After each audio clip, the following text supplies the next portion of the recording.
I want to make sure we get this, quality video, quality presentations. We're good. Am I coming through fine? Am I close enough to the mic? Do I need to get closer to the mic? Okay. I'll try to get closer. Hopefully, if not close enough, Adrian can fix it in post, because this doesn't get much higher and I'm tall. So thanks everybody who showed up. This talk is driving away anxiety. My name is Joey. Some people know me as Lost Knowledge. Since I've only got 25 minutes, I'm going to try to jump into this pretty quick, because some of the best parts of this talk are going to be the Uber stories, trust me. So the background, first I have the disclaimer that I am not a psychiatric professional, so take this as a grain of salt. A lot of it is my own experience. I found that some of it does overlap with some of the things they do for treating anxiety, but don't use this as the only means of treatment, because it probably won't end the way you want. What is social anxiety? So this is just the DSM definition of social anxiety, right? It's not very clear. I think most people who suffer from any kind of anxiety kind of have an idea to some extent of what it is. It's not just being, I think one of the big problems is sometimes people confuse the different issues. There's a difference between being shy and having like social anxiety, being an introvert and having social anxiety. And sometimes I think these things kind of get mudged together by people. And one of the key takeaways from the definition of social anxiety is just the comfort level and how it makes you feel, right? The having the anxiety is more than just, I don't like talking to people, because trust me, there are days I just don't like people, which is much different than being socially anxious. So measuring social anxiety, there's actually dozens of scales and systems. When I was doing research, every couple of years it seems like another psychiatric professional or group of professionals comes up with a new test.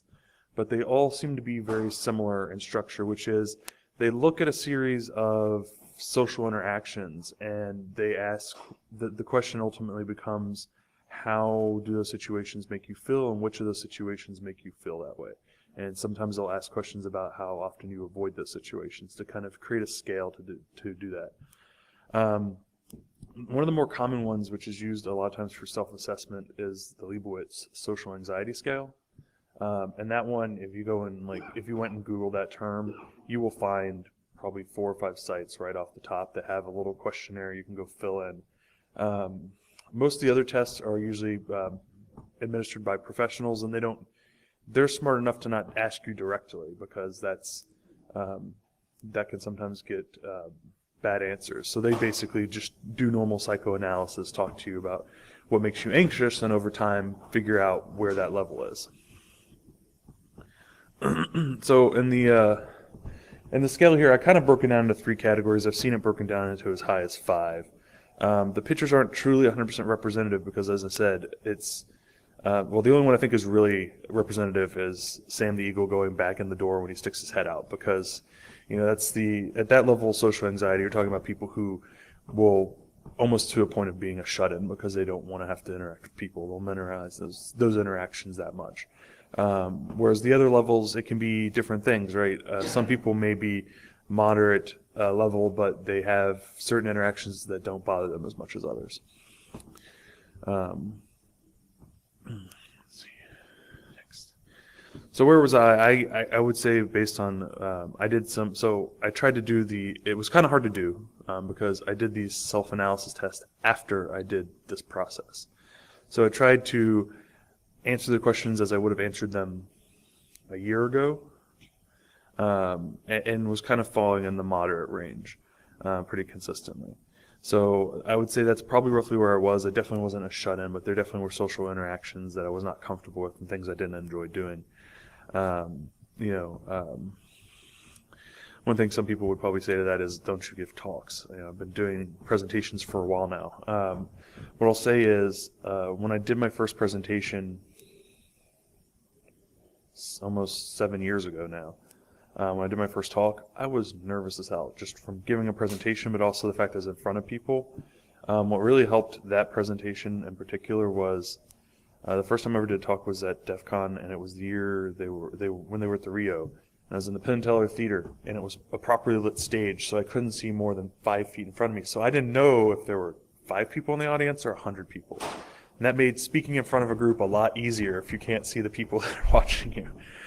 It's kind of hard to feel like they're all staring at you, which they are, when you're giving a presentation. A lot of my issues, and it's still a lot of this to this day, a lot of the issues I deal with are mostly in dealing with people I don't know. Social interactions for the first time or going into strange situations are probably some of the ones that are still the worst for me. And that was a big part of the reason why I ultimately went the path I went for kind of working on my social anxiety. And I wouldn't say I've ever been, even when I did the original, try to do a year-old assessment and then went back and did the assessment of how I am now. I don't think I was ever avoidant of any situation where I would never go into that situation, but there are definitely some where I tried to avoid it more often than others.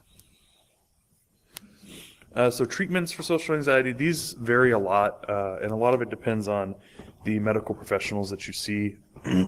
So it usually breaks down into 2 forms. They'll usually either just do psychotherapy, talking people through things, trying to get to learn, what makes them anxious and trying to work them through it through speech and talking. And the other common one is drugs.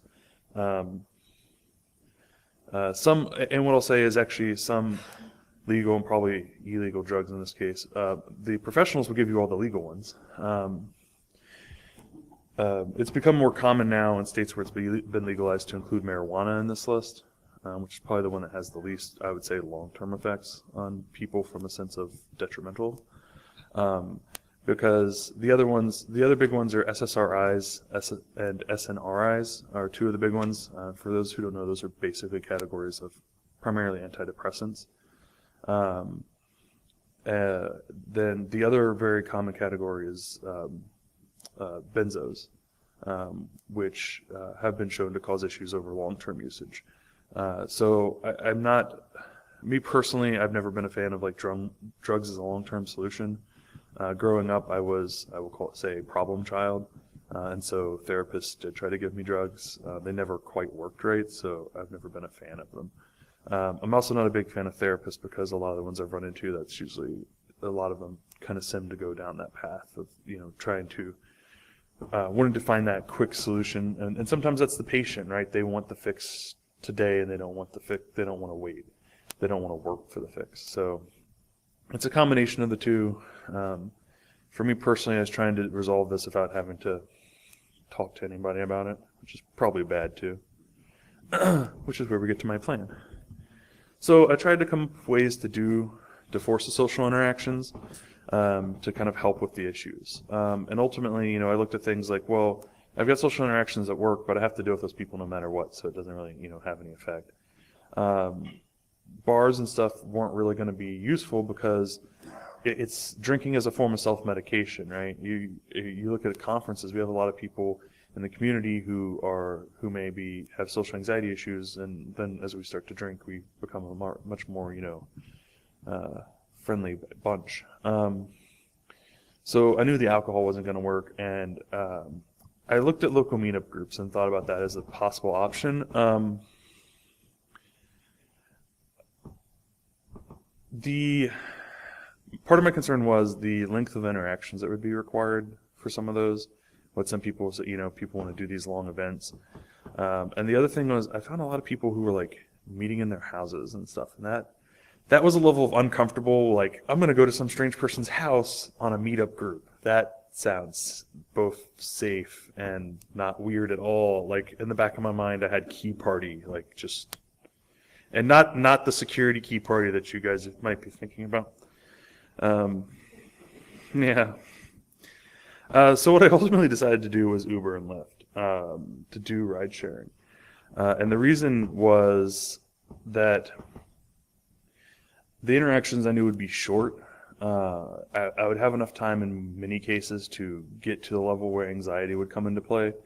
Most rides, I figured based on where I was living, would probably be no more than probably 15 to 30 minutes would be on the long end. So it'd be long enough to get past that a 5-minute, 10-minute interaction probably wouldn't get up the levels enough, but getting a little further, I would have to deal with it. And the other side was, it was my controlled environment. I had control of the car. I had the ability to in some ways dictate the interactions of the situation.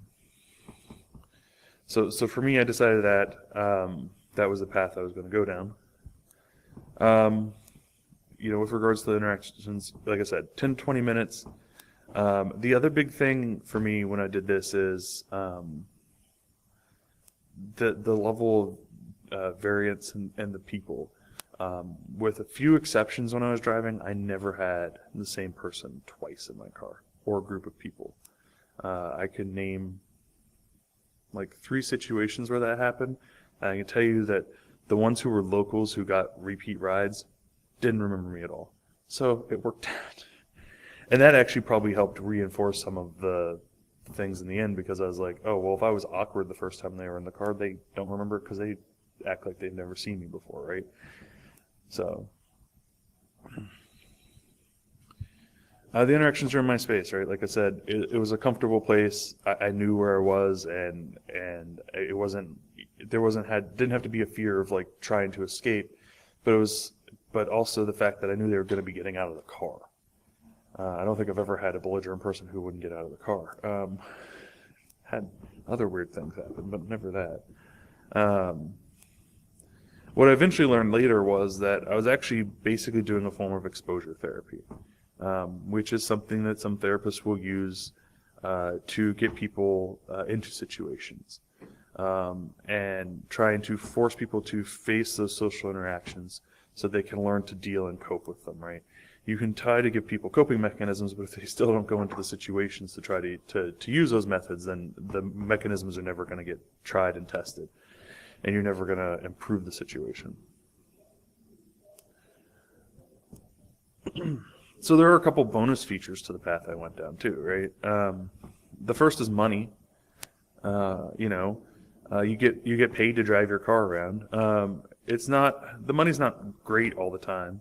For where I was living at the time in the Nashville area, since I was doing this, as a secondary thing, I was doing this nights and weekends. Nashville has became a huge tourist destination because of TV series, and so we did. I was doing about 20 bucks an hour or so pre-tax.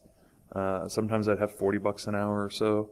But it obviously varies depending on the area. Some people are going to be better tippers in some areas than others. Then just the amount of driving is going to play a big part. The nice thing about Nashville is a lot of the different tourist areas are kind of spread out. So you got longer distances with not necessarily having to increase the time greatly, and that's why the money was better, because if you've never looked at the Uber charging structure, it's more based on distance than on time. If I get stuck with somebody in the car in a traffic jam and like what should have been a 10-minute ride turns into a 30-minute ride, I don't make 3 times as much money because I'm still going primarily just a longer distance, or the same distance for a longer time. The other thing is, if you do decide to do this, the big thing is to remember to set aside money for taxes. Uber and Lyft both do 1099, which means there's no state, federal income tax is taken out, and then the Social Security gets taken out, and that's all money you have to account for. So you need to remember to do those things if you do something like this. And the other important part is to remember to take care of deductions. You get to write off a lot of money. Mileage on your car, well, there's basically 2 methods. You can do mileage, or you can do itemized deductions. If you're using your car dual purpose, I say go with mileage. It's easier than trying to say, well, I put gas in the car, but I put X amount of the mileage was personal versus for the business in the sense of driving. So it's just easier to keep track of mileage. But you can still, even when you do mileage deductions, I was taking deductions for my cellular service because I was still using part of my data plan for Uber and Lyft. So I kind of tracked how much of that was being, roughly about how much was being used for Uber, Lyft, using the maps and everything else, and taking that into account as part of my deductions. Less idle time. it got me out of the house and it got me doing stuff. I was kind of prone to not doing a lot besides, maybe playing video games and other things. So it gave me more opportunity to get out, and gave me a chance to learn some really weird ways to get around the city. So it was good for that. When I'm idle, trouble happens usually. So, and oddly enough, it ended up in a cleaner car. Primarily because I wound up doing regular car cleanings because you want your ratings to be good, so you go to the car wash more often when people are judging your car than you do if you're just living in your car right yourself. The other big thing I always say is be prepared for bad situations. I basically made sure I had vomit bags in the car. And you have that in the car, you're not going to have a problem. I only ever had 2 people get sick in the car, and it never got on anything because I had those bags. So, being prepared. Then there's the stories. Man, they make some great things to talk about when you're out with friends. And I learned within the last couple months, I should have assumed people were doing this, but I was never this shady to come up and do it, which was streaming your Uber and Lyft riding on Twitch or YouTube. So I've learned this has become a thing, and I never did it because I thought it was a little creepy to be streaming without even if you were telling people you were doing it. I thought it was a little creepy. So one of the weirdest things I learned is that people will tell you their life stories and they think they're never going to see you again. I heard everybody's last little inane details. As part of Nashville becoming a huge tourist place, it also was very large with bachelorettes. And so bachelorettes, both sober and drunk, make for great stories. So one of the favorites, and this was one of the few times I had actual person overlap with an Uber ride. I was driving in Nashville, it was early morning, and had a group that were going to brunch. So they were actually so big there were 2 Ubers. I was pulling on the same time the second guy was. So I've got 6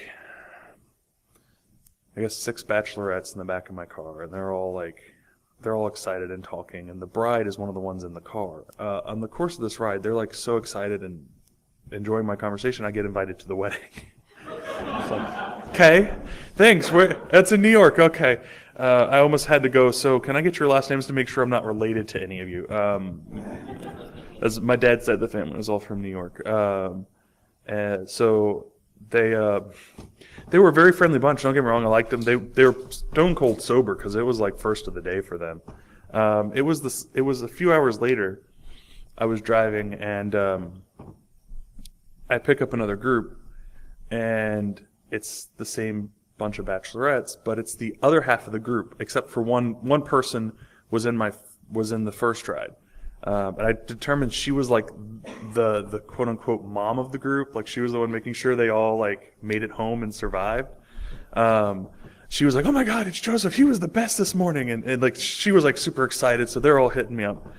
And they're just oh gosh, yeah, we did this and that. And I'm getting the whole story again. And we're going to go back and have a toga party. I'm okay, that's cool. I got invited to the toga party. Didn't accept. And actually, as the more I was driving and as I realized, the one behind me was hitting on me and totally just over my head at the time. But was totally asking me about inappropriate sexual positions. And yeah, I was she's really drunk. So I've heard stories. I've heard all sorts of drunken bachelorette stories. So it's good for story time. And if you want to hear more stories, just find me. I've got plenty. But those were some of that group of bachelorettes was just entertaining. I really should have gotten an invitation. I really should have tried to go to that wedding. That would have been priceless. Like I said, it's not all roses. You will get people who are just jackasses and assholes. You will get people who are sick, but like I said, if you're prepared, it won't be a problem. The biggest asshole incident I've ever had to deal with was I had somebody give me a low rating, and I knew exactly who it was because in the thing they accused me of being racist. And I was just like, that's the weirdest response I think I've ever gotten. I was like, but okay. And it was, I mean, they were, it was late at night. I couldn't help that I wasn't like super interactive. You were like my second to last ride of the evening. I was trying to get home. But it happens, and you just take the good with the bad. But for the personal interactions, it was a great way for me to get into that environment and have to interact with people. So closing up, and I think I'm about on time because they gave me my 5-minute warning. So did it help me? Yes. In many situations that were very uncomfortable are now less uncomfortable. Like there were times I would have gotten into a big place where it made an impact was I would get into like cabs and stuff and have no interactions. It'd be like, get in, take me where I want to go, and get me out. Those situations are a lot less uncomfortable because I've done it. So interacting with Lyft and Uber drivers is actually kind of fun now. And then there's just other situations, especially in those types of situations where I was dealing with people and who I hadn't met, and in those sorts of like short-term situations where I was very uncomfortable. So it helped a bunch. And now when I retested, it was much closer to a mild situation. And there's still issues. There's still times where I have issues, but I haven't figured out a good way to even do a form of exposure therapy for some of those. So there's basically the summary. You can read. I don't need to read to you guys. It's ultimately for me. This was all a form of exposure therapy. So if you can work with that and look at what makes you anxious, one of the keys that I learned about when I was looking at exposure therapy was it needs to be long enough to at least get you to that anxious level so that you can then bring yourself back down from that. As if you don't have the interactions long enough, it doesn't have an impact. So I'm under 2 minutes. Are there any questions? Anybody? Nobody? Are we all socially anxious about asking questions in conference talks? It's all right. That's cool. My contact information, so like I said, if you want to hear more Uber stories, if you want to talk more about anxiety in a not so public forum, there's my contact info. You can follow me on Twitter, Lost Knowledge, same on Twitch. I do a weekly stream with a couple of guys, Grape Ape and Danny, doing Hackers with Bourbon. My email is there. I don't mind giving it out. And like I said, just come find me. I'm here all weekend. I'm here till Monday. One last little thing, I'll pull it up to plug myself further. So I'm doing 2 more conferences this year before I'm done for the year. Take a break until God knows when. So LisaConf is my first non-InfoSec conference. I'll be doing some stuff on virtual labs and doing a self-guided instruction there. And then at Secure WV, I'm doing a 4-hour Metasploit intro.